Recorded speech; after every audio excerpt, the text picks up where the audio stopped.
Hey, welcome to Stuff to Blow Your Mind Trailer Talk. My name is Robert Lamb. And I'm Joe McCormick, and we are two of the hosts of the Stuff to Blow Your Mind podcast, a science podcast in the How Stuff Works family. Our other host, Christian Sager, is not with us today. He went into the woods, and he's staying in a cabin. Hopefully nothing will go wrong. But we'll wander off one at a time to look for him later.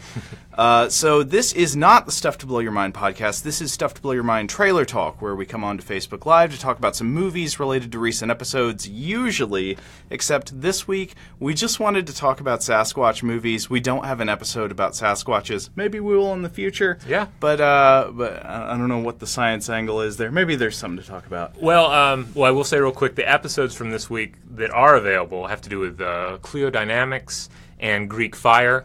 Both fun topics, but not necessarily stuff with a lot of B-movie tie-ins. Now, what would be a great movie would be if we had like a historical mashup that was Sasquatch armed with Greek fire. That would be something. Now, we should say at the outset that if you are not subscribed to our podcast, if you don't know who we are, if you're looking at our faces saying, why are you on my screen? You should check out our podcast. You should go to StuffToBlowYourMind.com or go wherever you get your podcasts on Apple Podcasts, Spotify, or Google Play, and find us Stuff to Blow Your Mind. Download recent episodes, click subscribe, find out what we're about. Yeah. So, like you said, we don't have an episode on Bigfoot. We could do one. There's a lot of... It's always interesting to tease apart cryptids and figure out like what's plausible, what's not, and what the evidence has to say. But there is a reason we're talking about Sasquatches this week, and it is that Robert here went to a Sasquatch. That's true. Went up into the North Georgia mountains in order to witness the total solar eclipse. And while I was there... You saw a Sasquatch. I did not see a Sasquatch, but I did see a Sasquatch museum, Expedition Bigfoot in Cherry Log, Georgia, which I highly recommend. I've subsequently realized this is the Bigfoot museum that the Stuff They Don't Want You to Know guys went and visited. Yeah. And covered in a video for How Stuff Works. So give me the rundown on the museum, Robert. I have a few questions to begin with. Is this a museum like, here are all the Sasquatch legends and what people have claimed? Or is it like, Sasquatch is real, here's why you should believe? It's a little of both. It's well done. It's a very complete little museum. Like there's just a lot of stuff to look at. They have dioramas. They even have a little Yeti corner set up with a tent and fake snow and some breeze blowing some Tibetan prayer flags around. Oh, nice. So it's if you're up there in the mountains, it's definitely worth a visit. It's fun. It's child friendly. My son is 5 and he was cool with it. Though he did contend at the end that Bigfoot is just a guy in a suit. So that is a perceptive child. He saw right through it. But it's that way. It's that way in all the movies too, because I think what we figured out this week is that there are at least 7,500 Bigfoot movies. Yeah. I had no idea there were so many. I knew about Harry and the Hendersons, which I've never seen. Mm-hmm. And I think I'd heard about, a few more. I knew about Boggy Creek from Mystery Science Theater 3000, but that was about it. Yeah. There are so many of these things. The 70s, the 80s, just jammed with Bigfoot movies. And we're seeing an image of Harry from Harry and the Hendersons here. Now, we're not going to be talking about Harry and the Hendersons today because our focus is B movies. And, of course, Harry and the Hendersons, that's tip-top of the A-list. Yeah. Now, an important thing, though, about Harry is that I think Harry demonstrates one side of the Bigfoot dichotomy. Like what really draws us into Bigfoot is that Bigfoot is either he's either the savage beast or the noble beast. Okay. And we want to believe that he's out there because it means that there's either something primal in the world and in a sense in us that we have not tamed. That is either noble or savage. Mm-hmm. And it's kind of a comforting feeling. Like I remember years ago when the news came out that somebody in rural Georgia had a dead Bigfoot in a cooler, and it wasn't verified yet. There was part of me that was kind of dreading the realization, like the idea that what if this is a Bigfoot? And we find proof, like part of the mystery is gone forever, even though, of course, it opens up a whole new world of wonder to know that these things might be real. And there's a whole world of wonder behind the mentality of humans who would fake a Bigfoot in a freezer. Oh, yes. That's a whole issue as well. Yeah, I think there is a lot to pry open there. I mean, there is a reason your son said, I think Bigfoot is just a guy in a suit. Bigfoot is very human in a lot of ways. I mean, he's bipedal, he's generally human-shaped. He's just a human covered in hair, usually bigger than a human. Yes. And in a lot of most of the films we're going to look at here, Bigfoot concerns himself with very human aims. So, in at least these movies. Yeah. So this is something that I found kind of disappointing because I expected my Bigfoot movies to be kind of some clean fun, just some running around in the woods with the monster chasing you. Yeah. Maybe something lurking in the bushes and being creepy. Some of these movies are really, they deal with disturbing subject matter. Some of them are very lurid and trashy. Yeah. And I did not expect that so much out of the Bigfoot movie genre. Yeah, so I think we end up with one noble Bigfoot movie and then 4 savage Bigfoot movies. Yeah.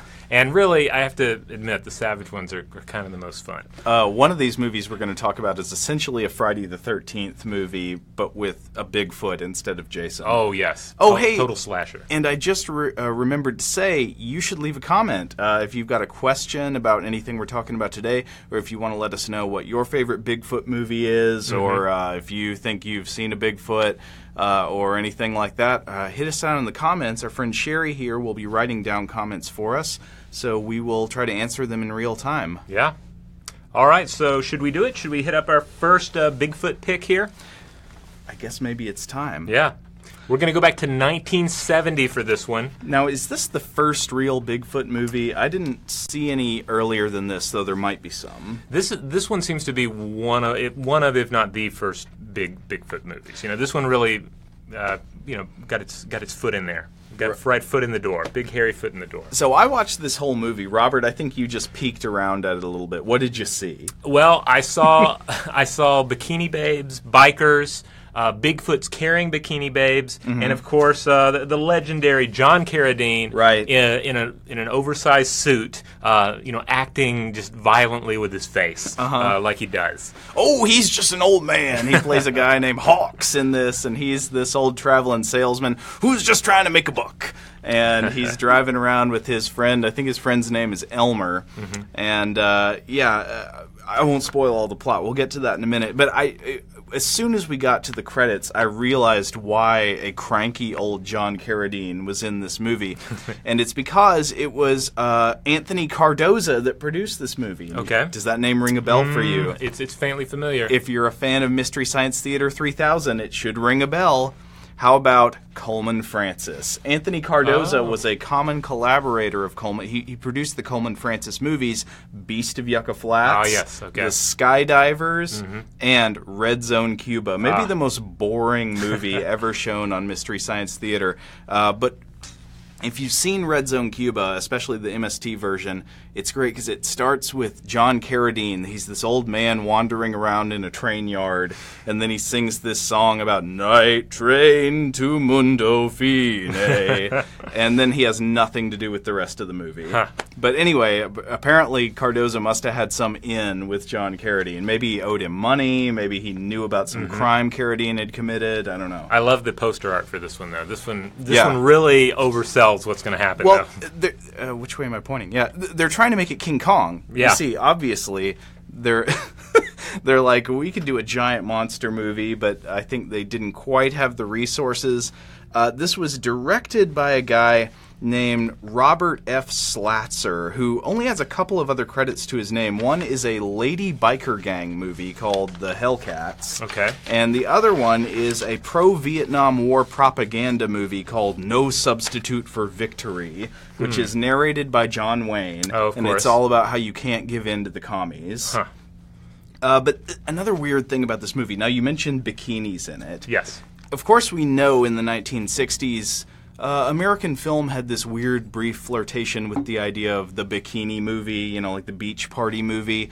The appeal of this genre, you can understand why people were making these, but they usually justified it by setting it near water. Yeah. Bigfoot is the only movie I've ever seen that is in the genre of the backwoods mountain bikini movie. Yeah, there's no ocean. There's not even like a lake. I feel like I've seen some bikini movies that take place around like a lake resort. Yeah. And you could do this. You could have done like an Ozark vacation Bigfoot film. And Right. that would have worked. Yeah, I can see that. Like if there's like a resort with a pool or something just like lake that. access, boating in Bigfoot. But no, it's just that could be the title. Yeah. See, you should make these movies. No, it's just people hanging out in the woods and sometimes in bikinis. Sorry. Yeah, so I should say it was written by this guy, Robert Slatzer, and James Gordon White, who also wrote a bunch of other B movies, mostly 60s and 70s biker movies, which might explain why this movie is full of motorcycles for no apparent reason. And he was one of the writers of The Glory Stompers. But another actor in Bigfoot is Chris Mitchum, who, when I was seeing his face, I was like, this guy looks familiar. Yeah, kind of like doughy face, dangerous eyes. Yeah, his last name is familiar. This was the son of Robert Mitchum, the great Robert Mitchum of Night of the Hunter. Yeah. Do you have a favorite Robert Mitchum movie? Probably Night of the Hunter. Yeah. Hard to beat. So his son is in this movie, and his little brother, John Mitchum, is also in this movie, playing John Carradine's sidekick. So it's kind of a Mitchum make-work project here, right? I think that might have been it, yeah. Like Cardoza's got Carradine on the hook. They might as well bail out some other movie star relatives who are looking for work. But yeah, one of my favorite moments in this movie is that Chris Mitchum, the young biker guy, he's wandering out through the woods, and he looks at like some symbols carved into a rock, and he says, "This looks like an old Indian burial ground." And then he immediately kneels and starts digging in the dirt with his hands. I'm not sure why that occurred to him. This one looks good. If I had more time, I think I would have tried to watch it in full. But just glancing at it, like I have to say, this is one that is on Amazon Prime, as well as I think it's on YouTube as well. Yeah. So it's out there. It's easy to find. It's a lot of John Carradine just yelling and interacting in this case. Oh, I'm going to catch me one of them critters. Yeah. Yeah. And that's exactly his plan. So the movie is the biker gang is driving around in the mountains, and some ladies get kidnapped by Bigfoots. We should agree on what's the plural of Bigfoot? Big feet? Bigfoots? Sasquatches, I guess. Or it gets problematic even with Yeti. Like, are they Yetis or they Yeti? I don't know. Yeti? Yeah, I don't know. Yeah. Anyway, so Bigfoots capture these ladies and tie them up. And then the boyfriends and the rest of the biker gang go off to rescue them, and along comes John Carradine and his partner because they want to catch some of them critters and start a circus out of them, which they never managed to do because what they finally discover is that all of the Bigfoots work for one giant Bigfoot who's much bigger than the others, who wrestles a bear, and then at the end one of the bikers throws a bunch of dynamite and kills the big Bigfoot. Well, that's a shame. I'm glad they didn't put him in a circus, but right. This one is weird because so many of the Bigfoot movies out there, they have a pretty basic plot, and it concerns a professor who wants to prove the existence of the Bigfoot, and goes out in the woods to find the Bigfoot, usually with innocent college students who are going to die. Can you imagine like how does this take place? Do the college students say, I need to, Mom and Dad, I need to borrow some money for a school field trip. We're going on to find some Bigfoots. Yeah. So there have been some Bigfoot murders in this area, and we need to get to the bottom of it with Dr. Bigfoot Enthusiast. And so please give me $10,000 for supplies and guns. Well, and it's an extra credit. I mean, that's the key. But it's a learning experience, and they can't put a price tag on that. All right, so once again, we are Stuff to Blow Your Mind. Yeah. This is not the podcast. This is Trailer Talk, where we just spend a little time looking at trailers, talking about weird movies, and tying it in with the subject matter of the show when appropriate. So today we're talking about Sasquatch movies, because why not? And there's a bazillion of them. Sherry, do we have any comments? Okay. So if you would like to leave a question or a comment for us, our friend Sherry is here. She'll write them down for us, and we will try to interact with you in real time. Otherwise, maybe we should go on to the next movie. Yeah, this one was a real treat. So we're going a little bit ahead in time, right? Yeah, we're going up to 1974, and a little movie called Shriek of the Mutilated. One of the greatest titles of any film I've ever seen, and I have seen the box for this film at our local rental store, Videodrome, for years. Yeah. And I've always been intrigued by it, but I've never rented it. It has this cover with this just awful Yeti costume. It looks like a cross between a Wampa from Star Wars and like a poodle man. It has like a big mustache going on. It looks hideous and also just ridiculous at the same time. This guy, he looks like John Carpenter. He does, yes. This is Dr. Werner, I believe. No, it's his friend. No, there's Professor Prell. Yes, you're right. And then there's Dr. Carl Werner. So this movie does follow the standard plot of Professor says there's a Bigfoot, gets his students together to go out in the woods and look for it. Yes. Except instead they go to this guy's house and they hang out there the rest of the movie. Yeah, and now it's supposed to be an island, I believe. It is, what is it, Boot Island? Or Bear Island. It's an island. Boot Island, I think that's right, yeah. The premise here, supposedly, is that, hey, there's a Yeti. It's not even a Bigfoot. It is a Yeti that is that's stranded on this island. It, like, wandered down during a particularly cold winter, and now it's stuck there. Yeah, so it's like those polar bears who were stuck on a floe of ice. Mm-hmm. And there have been past expeditions led by this same professor that have apparently ended in just mass murder of all the students. Right. So of course they're going to do it again. Yeah. Now this film is a straight up exploitation film. There's no two ways about it. It's got those exploitation film colors, like the color saturation in the film, where everything just looks like no color looks right. Everything looks like a kind of sad, pale imitation of reality. Yeah, I feel like it's like the film itself has been like sweated on, and it's got blood on it, and the blood is dried. It has a similar. Oh, there's our creature. It has a similar film quality to Texas Chainsaw Massacre, except with far worse acting. Though amusing acting. Like, that's the great thing about it. All the bad acting in this film is still just tremendously fulfilling. Oh, I like the older actors in it, like who play the professors. You get the sense that these are people who have large theater careers behind them, like they've been in local productions of Death of a Salesman, and now they're going to be in Shriek of the Mutilated playing the professor who has to calmly explain about, well, I shouldn't ruin what he explains in the end. Or should we? Are we going to spoil the movie? I think we'll spoil it in just a minute. Okay. I do want to say something about the director, because the director is really the only person involved in this that's noteworthy. Yeah. His name was Michael Findley, and he was kind of something in the sexploitation genre. Aside from Shriek of the Mutilated, he's known for having directed the 1965 film Satan's Bed, which starred a pre-Lennon Yoko Ono. Whoa. And this was the tale of, quote, a young Japanese girl arriving in New York City and getting mixed up with mobsters and dope dealers. He sadly died in a 1977 helicopter accident atop New York City's Pan Am building, which is now the MetLife building. And his wife, Roberta, she went on to make a number of adult films, but also some horror films in the late 80s, such as Primeval, Blood Sisters, and Lurkers. So I would say that this movie, Shriek of the Mutilated, it has the vibe of a porn movie, but isn't really particularly full of porn. No, there's some disturbing scenes, but honestly, I can't remember if it even has any nudity in it. Yeah. It seems like this may have been Findlay's most legitimate outing. Yeah. I should also mention that Dr. Carl Werner, the John Carpenter-looking guy, has a mute Native American manservant named Laughing Crow that I... it's kind of offensive, Yeah, a good bit offensive. And it just adds to the sort of patina of exploitation that surrounds the whole film. But let's talk about the twist for a second, because this is a really fun twist.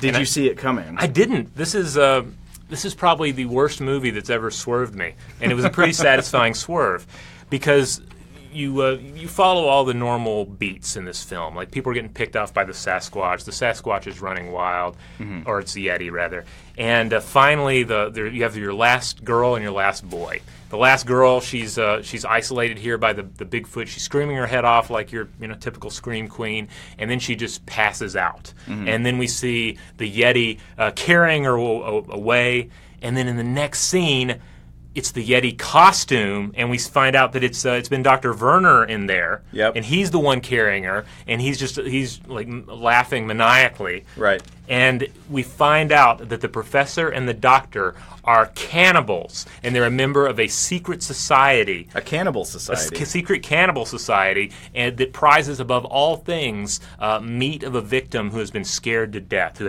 doesn't have a mark on them. And so we end up with this crazy scene at the end where the professor and the doctor and all these weirdo guests that are kind of like the Transylvanians from Rocky Horror Picture Show. They all show up to eat her corpse, and then they force the last boy to partake as well. Right. They give him an electric carving knife. Yeah, It's whirring away as we go to the credits. Yeah, the last line in the film is "white meat or dark," and then we're done. It's a very satisfying ending to a terrible film. One of the things I noticed about this movie was the music. Yeah. This movie, you remember the theme? I don't know the original name of this composition, but it's used most prominently in The Shining when we're getting those big shots of the Rocky Mountains as they're driving through, and you hear dun dun dun Yes. dun dun dun dun. That is Dies Irae. I think I'm saying that right. And it's a section of Symphonie Fantastique by Hector Berlioz. And yeah, Wendy Carlos reworked it for The Shining. But it's in this movie too, before The Shining. Yeah, it used a fabulous effect. There's also another semi-famous song, especially if you're into early synth music. There's a track titled "Popcorn" by what's the group? Hot Butter. Hot Butter, yeah. But it's kind of an early classic of synth music. Let's see, I have the name of the guy who made it here. Oh yeah, Gershon Kingsley, 1969, and it's just used, I think, totally unofficially in this one scene where everybody's sitting around eating popcorn. Yeah. So you think it was used without permission, probably? That's what I read. So supposedly some DVD cuts of the film do not have it. The version I watched on Amazon Prime does have it, and I think the one you watched on YouTube has some other track in its place, right? Yeah, it didn't have it at all. It was some other song. Yeah. So, Shriek of the Mutilated. I give it a big thumbs up because it thoroughly delivered. The Yeti was dead the whole time. It totally. Yeah, there's no Yeti. That's the big spoiler. But the payoff is still great. Well, hey, if you're just tuning in and you don't know who we are the hosts of the Stuff to Blow Your Mind podcast, a science podcast in the How Stuff Works family. This is not the Stuff to Blow Your Mind podcast, but this is Trailer Talk, where we come onto Facebook Live, talk about some movies, usually movies related to recent episodes, but this week, because Robert went to a Sasquatch museum on Eclipse Day, we're talking about Sasquatch movies. There's a lot of them. We might as well get into them. Yeah. So I am Joe McCormick. I'm Robert Lamb. And our other host, Christian Sager, is not with us today, but he should be back for the next one of these. And so if you want to talk with us about some Sasquatch movies, hang around. Otherwise, you should definitely check out our podcast wherever you get your podcasts at Spotify, Google Play, Apple Podcasts, or go to StuffToBlowYourMind.com. Sherry, do we have any comments? All right. Well, this next film is still essentially in the 1970s here, but this is a 1980 release. We descended into the sleaze pit. Yeah. For the last movie, we're going to remain in the sleaze pit for this one, but then we'll come back out. Yeah. For a wonderful, beautiful film about the noble Sasquatch. Yeah, there's going to be a little bit of redemption before we descend once more. So this movie is called Night of the Demon from 1980, and this is weird, nasty gold. This is wonderful. I thought I'd hit the jackpot with Shriek of the Mutilated, and I figured this is going to be the best Bigfoot film I watched for this episode. And then you kept encouraging me to watch Night of the Demon. Well, this was when I'd seen the first half, not the second. Well, I'm pleased with the whole thing. The second half gets really gross. Yeah. But at least the first half. So it starts off with, guess what the plot is? It's going to be a professor looking who says, for Bigfoot. Bigfoot is real. Students, come with me. I'm going to the woods. We got to check out Bigfoot. There have been a lot of Bigfoot murders. One of the differences in this movie is that, in this movie, Bigfoot exclusively murders. That's all he does. This is Shriek of the Mutilated has a pretty savage Bigfoot. Of course, it's not actually a Bigfoot. Right. But in this one, this is like 100% savage Bigfoot. All it generally wants to do is assault people. This is a slasher movie, essentially. Yeah. It's like one of the Friday the 13th movies, if you replace Jason with a Sasquatch. He just goes around in the woods, finds a person, and then kills them. And uses inventive slasher movie kills. In fact, there is a scene where he picks somebody up in a sleeping bag and swings them around. And was this before Jason did it? It definitely was before Jason did it. That was way later in the 80s. So yeah, it was probably my favorite scene in the movie. He finds a guy in a sleeping bag and he just whips him around in the air and then throws him into a tree. Yeah, there's so many things to discuss. Oh, here we go. There it is.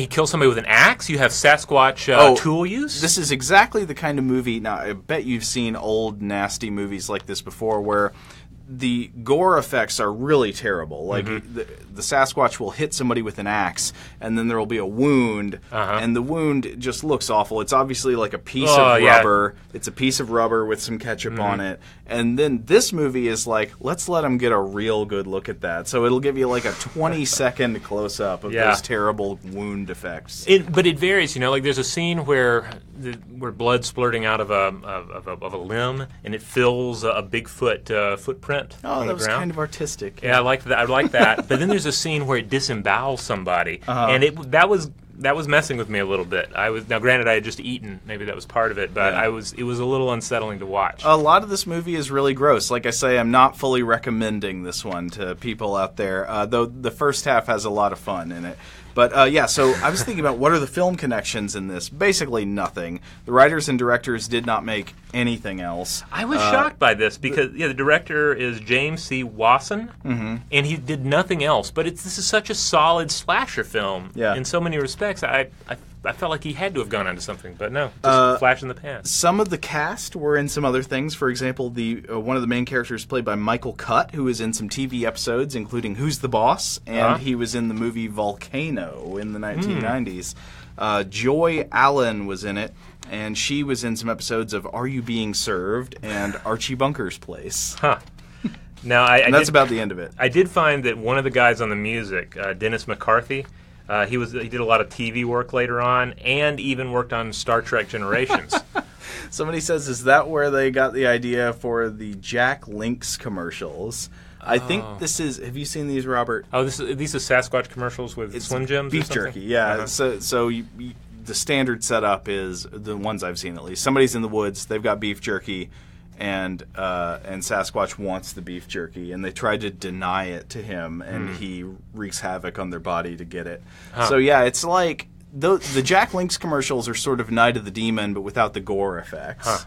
So, and I guess the added message is that beef jerky will wreak havoc on your body. Yeah, I think that's about right. Now, there's so much to love in this film. I love, for instance, the POV shots from the Bigfoot as it's rampaging. Yeah, the way they do that is like it's mostly red around the edges, and then it's got this circular tunnel vision in the middle, and I don't know, the film's kind of messed up in there. Then we have this electronic chaos soundtrack kicking in anytime there's a murder, right. which I feel like you see in a number of different slasher films, but it's used rather particularly well here. Like dissonant synth tones. Yeah. So I dig that. I'll have to say that I don't think I understood much of the dialogue in this film. It's got really muddy dialogue. Yep. But luckily, you really don't need to know what's going on for the most part. Now, one of the things about this movie is the professor character is constantly like relating tales about what happened to people, which is essentially just an excuse to cut away from the plot to a random unnamed character getting killed by Bigfoot. Yeah. And murder tales. Basically Bigfoot murder stories that he's telling. But here's the question. How does the professor know these stories? In every case, every person involved dies. So the professor somehow knows what happened to these people who went into the woods and were murdered by Bigfoot. Yeah. And he's telling these stories, but I don't know, unless he was always following them and just watching through binoculars or something. Yeah, it's the interesting thing is that they're definitely playing off the same format that Charles B. Pierce used in The Legend of Boggy Creek. Oh, well, which is basically a dramatized documentary sort of format movie that came out years earlier, in which they had these staged interviews with locals talking about a particular monster. But to your point, yeah, these are cases where who would know? Like the biker bled to death. Right. Like, so you're either making it up or have some sort of psychic connection with the dead. Yeah. Which would have been fun, but they didn't establish that. Do we want to explain that scene or not? The dong ripping scene? Well, there is a scene where a man stops. He's on his motorcycle and he stops beside the road to, I guess, relieve himself. And then his genitals are removed by manual force. Yeah. By the Bigfoot. Yep. Just reaches out and pulls it off, and then it bleeds to death. Yeah, and so we do, how does the professor know about this yet again? Yeah, it's one of the many murder sequences in this film, and it actually helps the pacing, because if things start getting a little boring, don't worry, the professor's going to tell you about another horrible mutilation by a Sasquatch that he couldn't have known about. Well, hey, are we ready to talk about the next movie? Yeah, let's talk about some Boggy Creek. No, we just mentioned Charles B. Pierce. Yeah, tell me about Charles B. Pierce, Robert. Okay, so Charles B. Pierce is something of B-movie royalty in many respects. So he did several other films of note, including he did what was it? The Viking film. I don't know the name of it. Oh, let's see. I had it in my notes here. He did The Town That Dreaded Sundown. Yes, he did that one. And then Norseman, I think, is the name of it. Maybe. Yeah, so he did a number of films. He did some westerns, some sort of Native American film things. But the really cool thing is that he was also a Southerner. And a lot of his films deal with Arkansas. Mm-hmm. And in particular, the first Boggy Creek movie that we already alluded to was a docudrama full of these staged interviews with people who lived in Folk, Arkansas. Residents sharing tales of the Folk monster, which was an alleged Bigfoot that there had been sightings of since I think the 1950s. So the way that works is it's like they set up with some local and it's like, well, yeah, I saw the monster this time and here's what happened, and then the filmmakers dramatize, like they'll reenact what happens as they're telling the story. Right. Yeah, and it's it's kind of like Unsolved Mysteries to a certain extent. Kind of a proto version of that. Now that's the first Boggy Creek movie. Mm-hmm. But in fact, we're going to be talking about Boggy Creek 2, The Legend Continues, which is the third? Second. No, the third. How? It's not. It can't be the third. It's the third. It's Boggy Creek 2 because before this movie was a movie called, I think, Return to Boggy Creek. And then the third one they called Boggy Creek 2, and The Legend Continues. Well, I'll have to look that up afterwards. Internet, prove me wrong. Correct me if I'm wrong. Well, however it came into being, this one has some of the elements of that previous Boggy Creek in that you still have these situations where obvious non-actors, probably locals, are sharing stories about the creature. And sometimes they're slightly terrifying. Other times they're just kind of folksy and humorous and involve people having outhouse mishaps occur due to Bigfoot interference. Right. Oh ho ho! Old George soiled himself because he went to the outhouse and the Boggy Creek monster roared at him. Yeah. But this is a film. I don't know if we mentioned this already, but this was obviously a Mystery Science Theater 3000 episode. Yep, so a lot of people are familiar with it from its use there. But it holds up on its own, I think, wonderfully well. It's essentially Apocalypse Now with Bigfoot, and standing in for Colonel Kurtz, we have Crenshaw. Oh, are we showing Crenshaw? Well, that's part of Crenshaw. Oh, There's Crenshaw having a stare down with the creature. Now, we get more Crenshaw toward the end of this movie. I don't know how much Crenshaw we're going to see, but he is a force to be reckoned with. A man in overalls with no shirt and apparently no underwear, just kind of like backwoodsing at these university kids. Yep. And then it eventually is revealed that Crenshaw has been trying to keep a baby Bigfoot for himself. Yes, and so the mother Bigfoot is just rampaging in the surrounding woods, and he's driving it away with fire. So we have a noble Bigfoot creature here that's being tormented by human evil, by Crenshaw. Yeah, so we do see the Boggy Creek creature do some violent things in this movie, but overall it's not that violent. I do think there's one scene where it renders somebody unconscious and they never wake up from the coma. And this is one of the stories that the professor is telling. Yes. So yet again, we're getting this situation where how could he know any of this? Oh, but the great thing about the professor in this is that Charles B. Pierce himself plays the professor. Yep. And he's got passion. Oh, he's got so much passion. Just so much passion. There's scenes where he's an action-packed professor of the same mold as Indiana Jones. He's having like stare downs with Crenshaw. He's having stare down, like noble, just soul-to-soul encounters with the creature. It's beautiful. He's also monologuing a lot. Yes. So you get voiceover where the professor monologues at you about how really he is a noble animal and we just should leave animals to live their lives. That's pretty much how the movie ends, right? Mm-hmm. He essentially shames you for having been thrilled by the conflict of the plot. Yeah. Saying, like, really, we shouldn't have anything to do with these creatures. We should just let them be. Yeah. Do we have any comments?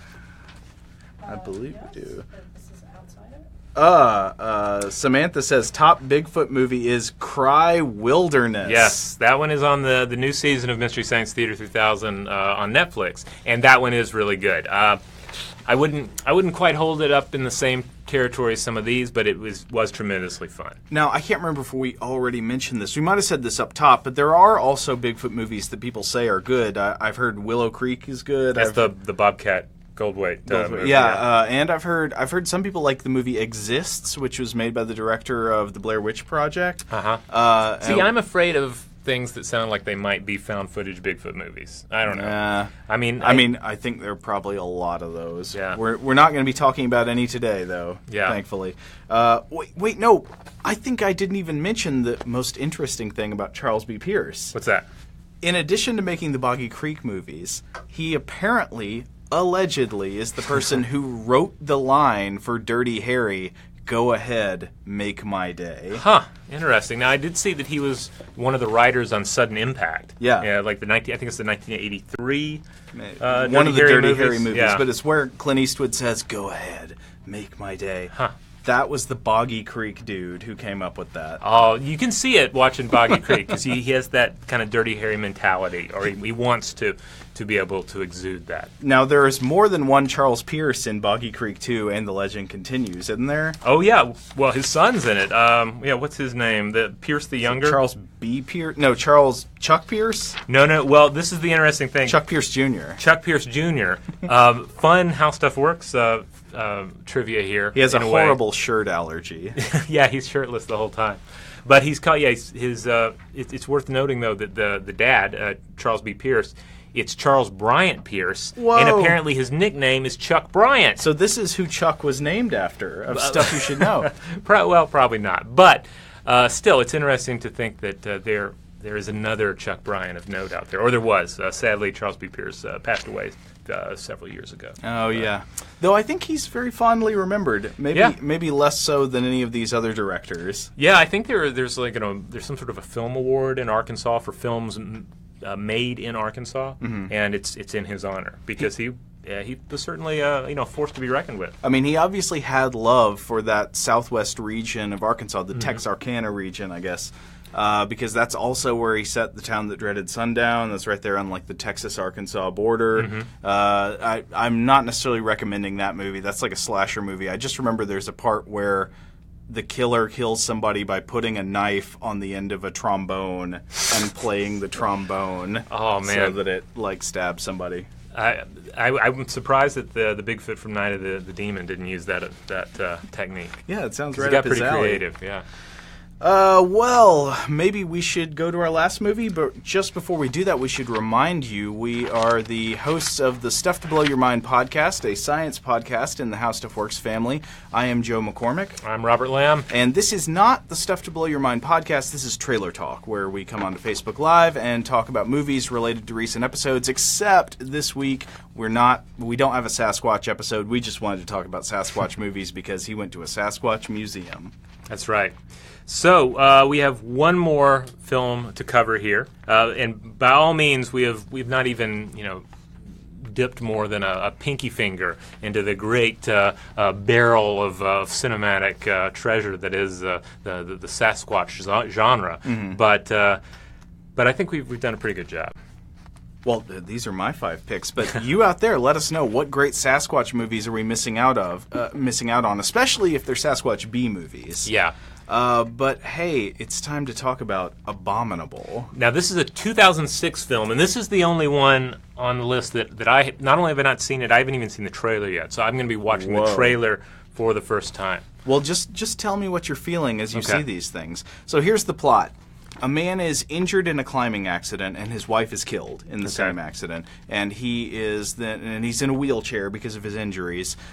And in the cabin next door to his cabin, he starts to observe with binoculars as a large Bigfoot begins attacking a bachelorette party that is renting the cabin.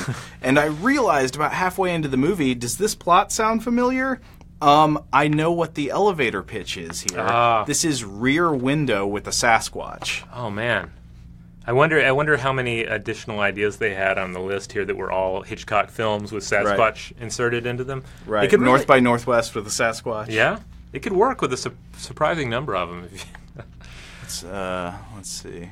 Oh, we shouldn't get sidetracked on that. Anyway, so yeah, that's obviously the pitch. Somebody was like, I got a killer script for you. It's Rear Window with the Sasquatch, and that's what it is. Mm-hmm. So I love movies like this that spend, obviously, most of their budget getting random character actors from higher profile movies to play bit parts and get killed halfway through. And that's what happens in this movie with Lance Henriksen, Jeffrey Combs, the guy from Reanimator, and Paul Gleason, the principal from The Breakfast Club, who plays a sheriff in this movie. Well, those are all solid gets, I mean, and then you can throw them up there prominently on the box art. You can put them up high on the IMDb profile, and people will tune in. It's one of those things that where I'm sure you've seen this kind of thing before. So they get these other more prominent actors to play these bit parts, and then those characters almost never interact with the main characters in the plot. So it's like they could do all their filming separately at different times, or like clearly locations. They had them for an afternoon. Like you've got 3 hours with Lance Henriksen, but that's all you got. Make it count. So this movie, it has a scene where maybe you can elucidate. I know you know some things about cocktails, right? Yeah. We did that whole episode about cocktails. I think maybe you know a little more about cocktails than I do. Tell me what's going on here. There's a scene in Abominable where a man makes a cocktail for himself that appears at first glance to consist of vodka and milk, and that's it. Huh. Have you heard of this? Do you know what this is? No. I mean, it's not the most implausible thing I've heard about. I mean, I guess he's almost halfway to a weird White Russian, right? But you would need the... you gotta have the Kahlua, otherwise you've got nothing. You just gotta... Just milk and vodka. Sounds pretty gross to me, but he drinks it. Huh. Anyway. Is he like a Russian character or something? No, he's just like a dude. He's just this guy who is this jerk who's mean. He's the nurse who takes care of the main character who's in a wheelchair. Huh. And he's mean and doesn't believe the guy's stories.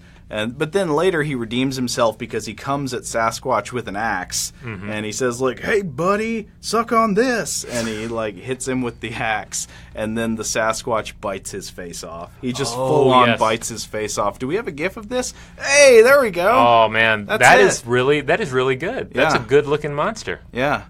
I like the monster in this one. It's very satisfying. And practical effects, right? Yes, practical effects. Okay. Strong-feeling monster. I enjoyed it. Because that's one of the key things here is that Bigfoot is a man in a suit, and it should look like a man in a suit.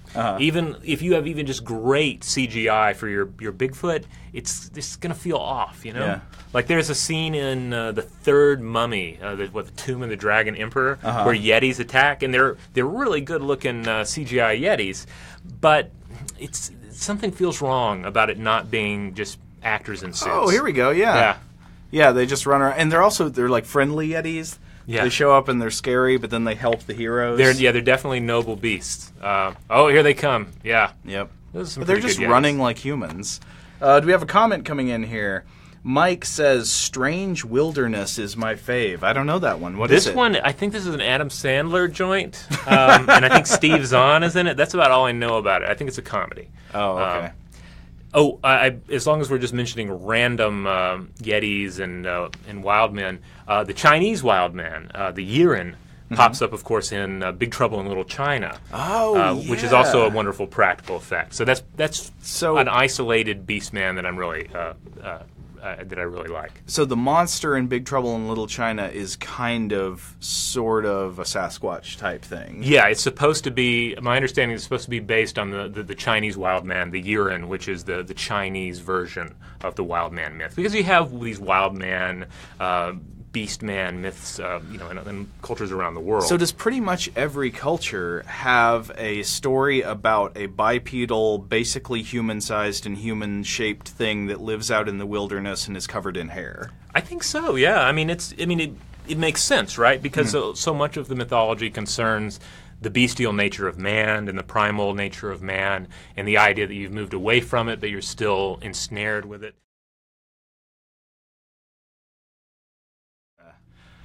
And then, of course, there's the $6 billion. Was it $6 billion or $6 million man? $6 trillion. $6 trillion man, inflation.